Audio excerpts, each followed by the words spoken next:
बच्चों का ये क्वेश्चन जो है हमने होमवर्क दिया था, बहुत बच्चों से बोले थे कि बनाइए, बहुत बच्चों ने भेजा भी है और जिन बच्चों का नहीं बना है वो समझे।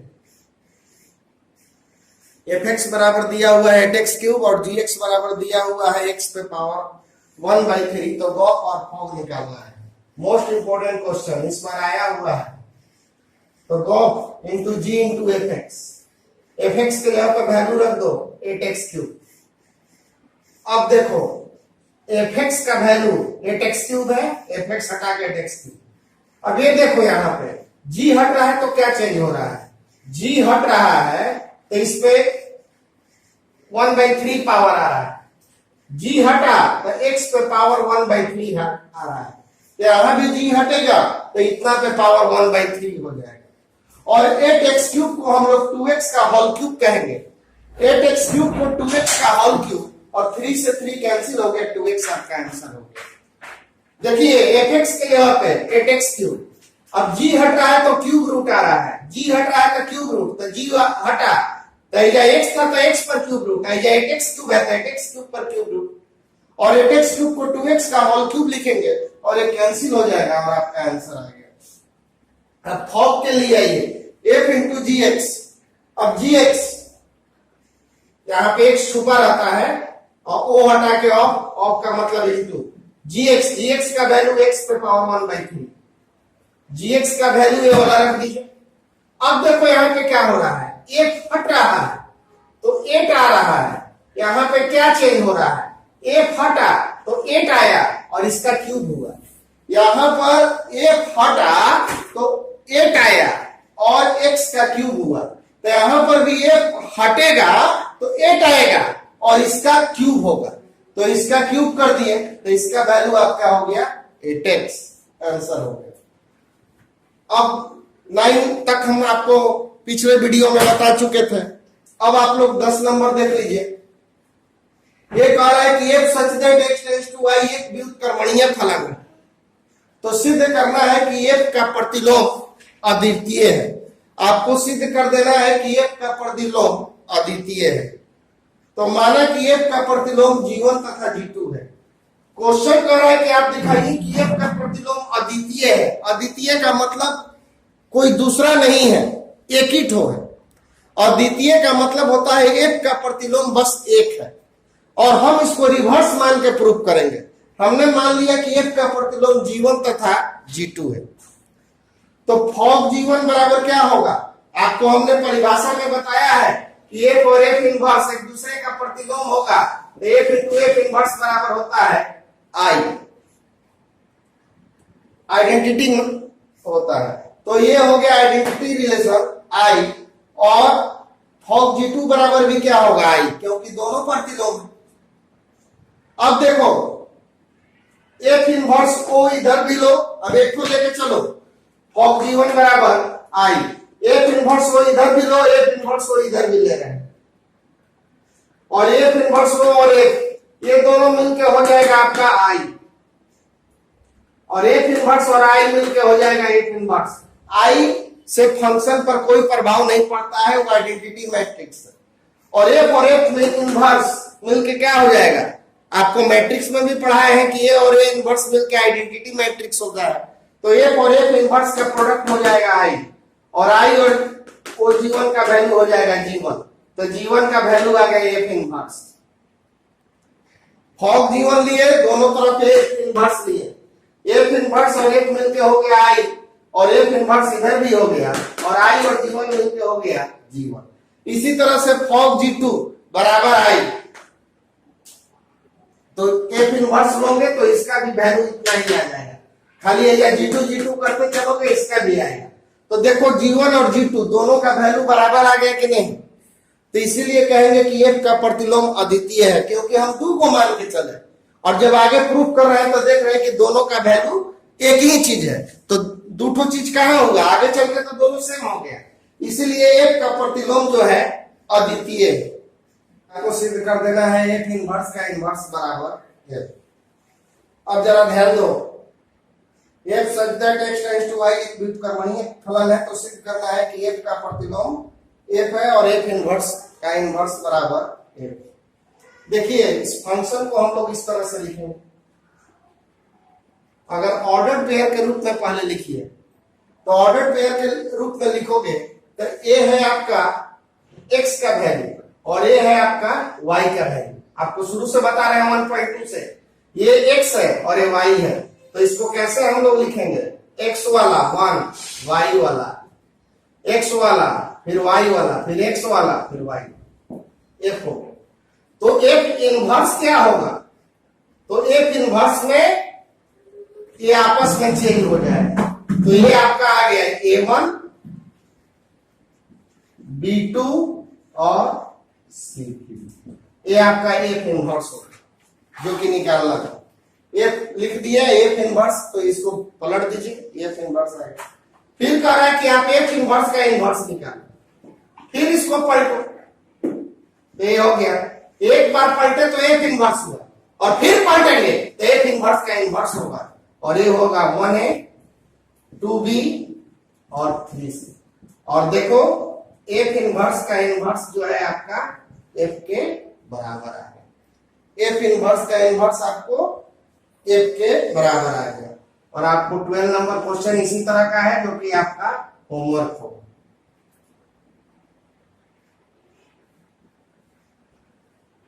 12 नंबर में याद करोगे आप F बराबर मान लोगे XY, क्योंकि उसमें दिया हुआ नहीं है। इसमें सब एलिमेंट दिया है और उसमें एलिमेंट नहीं दिया हुआ है, इसलिए आप लोग 12 नंबर में F बराबर XY निकाल करोगे और उसमें भी आपको यही दिखाना है, F इनवर्स का इनवर्स बराबर F। बहुत इंपॉर्टेंट क्वेश्चन है ये। आपको fx बराबर दिया हुआ है 3 माइनस एक्स क्यूब का 1 क्यूब रूट, तो 4x बताइए क्या होगा? 4x का मतलब होता है f इंटू fx। 4x का मतलब होता है f इंटू fx और fx के जगह पे वैल्यू रख दो 3 minus X cube by 1 by 3। 4x को f इंटू fx और fx के जगह पे वैल्यू रख दीजिएगा 3 माइनस एक्स क्यूब पे पावर 1 बाई 3। अब इसको आप कुछ मान लो, y मान लिया, आसानी रहेगा, तो ये हो जाएगा आपका fy। बच्चों fx का वैल्यू है 3 माइनस एक्स क्यूब का क्यूब रूट, तो fy का वैल्यू क्या होगा? fx का वैल्यू है 3 माइनस एक्स क्यूब का क्यूब रूट, तो fy का वैल्यू हो जाएगा 3 माइनस y क्यूब का क्यूब। अरे बच्चों x था तो यहां पे x था, यहां y हुआ तो y हो जाएगा। अब आप y का वैल्यू रखो 3 माइनस y का वैल्यू क्या है? 3 माइनस एक्स क्यूब का क्यूब रूट का क्यूब पे पावर 1 बाई 3। ध्यान दो 3 माइनस y, तो y का वैल्यू क्या है? 3 माइनस एक्स क्यूब का cube root, 3 minus X cube का क्यूब रूट, इतना बड़ा चीज हो गया y, और उसके ऊपर पावर 3 है और उसके ऊपर पावर 1 बाई 3 है।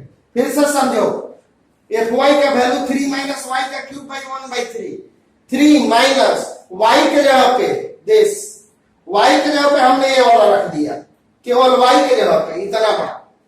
अब ये y पे क्यूब है तो यहाँ क्यूब होगा, और फिर इसका क्यूब रूट है तो ये क्यूब रूट हो जाएगा। और देखो ये 3 से 3 आपका कैंसिल हो जाएगा।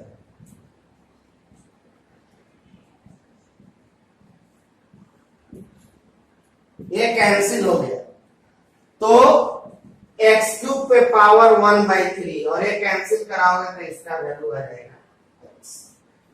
फिर से देखो 4x f into fx, fx के जगह पे ये वाला रख दिया, इतना को मान लिए y, तो ये हटा के y, f x है तो 3 माइनस एक्स क्यूब, तो f y है तो 3 minus y cube, f z है तो 3 माइनस z क्यूब, तो f y है तो 3 माइनस y क्यूब पे पावर 1 बाई 3। अब y के जगह पे वैल्यू रखिए क्यूब, y के जगह पे हमने ये वाला रख दिया फिर क्यूब है तो क्यूब, और फिर 1/3 माइनस अंदर हो गया, ये कैंसिल हो गया और यही आपका आंसर हो गया। fx बराबर दिया हुआ है 4x बटा में 3x प्लस 4, कह रहा है कि f का प्रतिलोम बताइए क्या होगा। तो उसके लिए आप लोग मानिए इसको, माना कि fx बराबर y, तो y इक्वल टू हो गया 4x by 3x plus 4। LCM ले लो,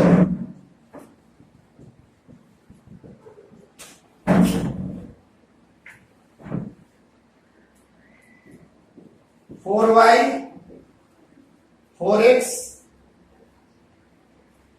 minus 3xy, 4y x common ले लो,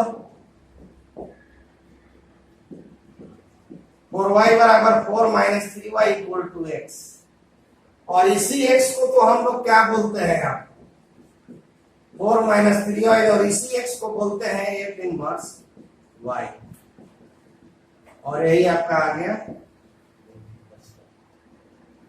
इस तरह से आपका 1.3 एक्सरसाइज खत्म हो गया। अब आज हम लोग पढ़ेंगे एक्सरसाइज 1.4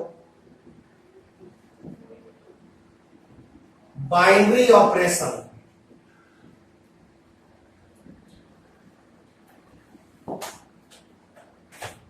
द्विधारी संक्रिया।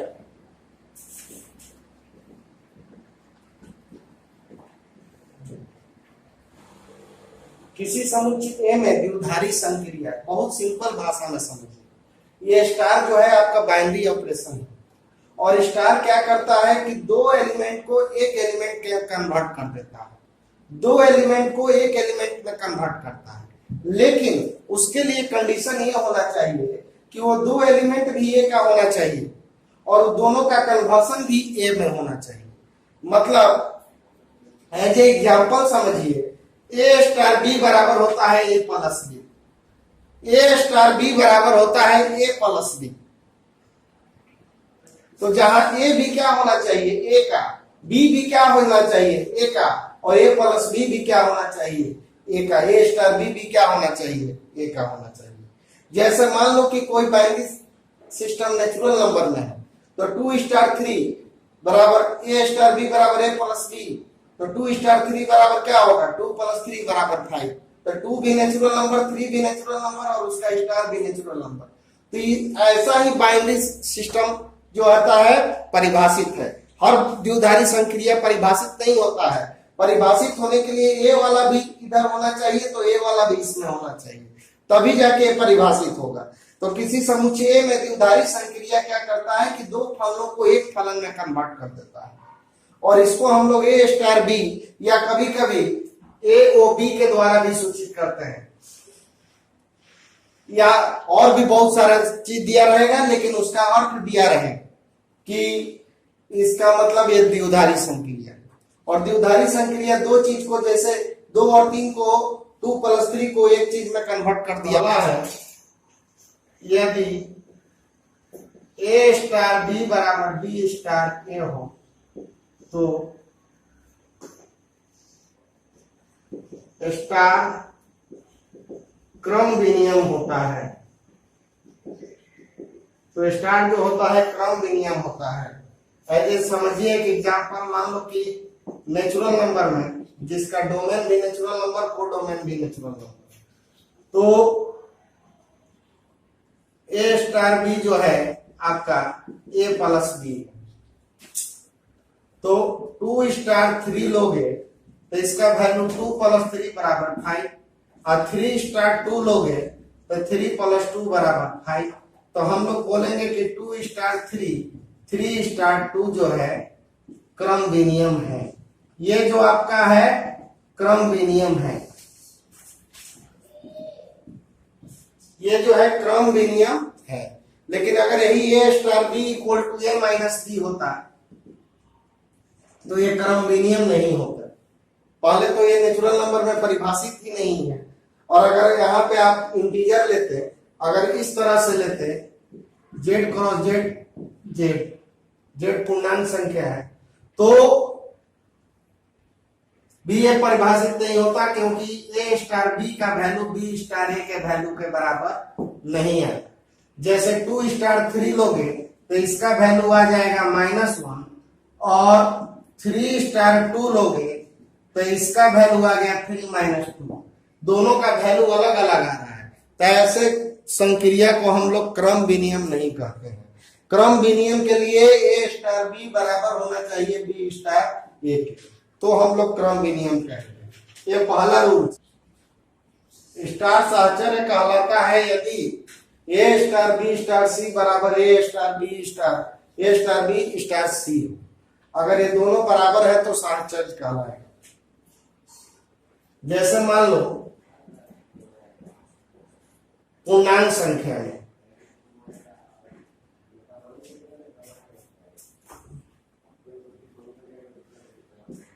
ए स्टार बी बराबर दिया हुआ है ए,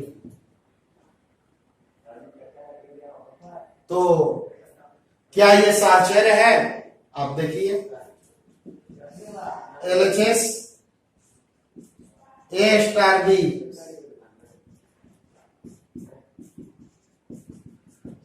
ए स्टार बी का वैल्यू ए बी है तो बी स्टार सी का वैल्यू क्या होगा? पहले ये वाला निकालेंगे ब्रैकेट के अंदर वाला। ए स्टार बी का वैल्यू ए बी है तो बी स्टार सी का वैल्यू बताओ। ए स्टार बी का वैल्यू ए बी तो बी स्टार सी का वैल्यू हो जाएगा बी सी। और A star B C, A star B का value A B, A star B C का वैल्यू क्या होगा? A B C. अब आप RHS में आ जाओ। ए स्टार बी स्टार सी, देखो ए स्टार बी का वैल्यू क्या है? ए बी है, ए बी लिखो। और ए बी स्टार सी का वैल्यू क्या होगा? दोनों का मल्टीप्लाई ए बी सी। तो हम दोनों का वैल्यू देख रहे हैं कि बराबर है, तो हम लोग बोलेंगे कि ए स्टार बी जो है साहचर्य है। ए स्टार बी जो है आपका साहचर्य है। ये आपका सेकंड नियम हो गया। आज थर्ड प्रॉपर्टी है द्विधारी संक्रिया star such that A cross A के लिए एक अवयव ई जो कि ए का सदस्य है हो तो ई को तत्समक अवयव कहा जाएगा। ई को तत्समक मतलब वही आई वाला, ई को तत्समक अवयव कहा जाएगा यदि ए स्टार ई और ई स्टार ए दोनों का वैल्यू कितना है। किसी द्विधारी संक्रिया में ए स्टार ई और ई स्टार ए दोनों का वैल्यू अगर पाहिका के बराबर आ रहा है, कभी मान लो कि ए स्टार बी बराबर बी स्टार ए बराबर आ गया ए, तब बी आपका क्या हो गया? तत्समक अवयव हो गया। अगर ए स्टार बी और बी स्टार ए का वैल्यू ए के बराबर है तो ए को हम लोग तत्समक अवयव कहेंगे। और चौथा प्रॉपर्टी है कि द्विधारी संक्रिया star such that A tends to A में ए स्टार बी बराबर तत्समक अवयव। ई क्या है? इस पूरे द्विधारी संक्रिया में ई जो है तत्समक अवयव है। तो अगर ए स्टार बी बराबर ई बराबर बी स्टार ए हो तो बी को ए का प्रतिलोम व्युत्क्रम कहा जाता है और इसे हम लोग ए इनवर्स के द्वारा सूचित करते हैं। बी को ए का प्रतिलोम कहेंगे और इसे ए इनवर्स के द्वारा सूचित करेंगे। और एक है द्विधारी संख्या की संख्या, इससे आपको ऑब्जेक्टिव आता है कि कभी कोई सेट दे दिया, मान लो एक सेट दे दिया ए ही, अब पूछ दिया कि द्विधारी संक्रिया की संख्या बताइए, तो इसका संख्या का फॉर्मूला हो जाएगा। इसमें क्या एलिमेंट है? 2 ठो, तो 2 स्क्वायर यानी इसका हो जाएगा 2 पे पावर 4 यानी इसका हो जाएगा 16। अगर आपको इसमें 3 एलिमेंट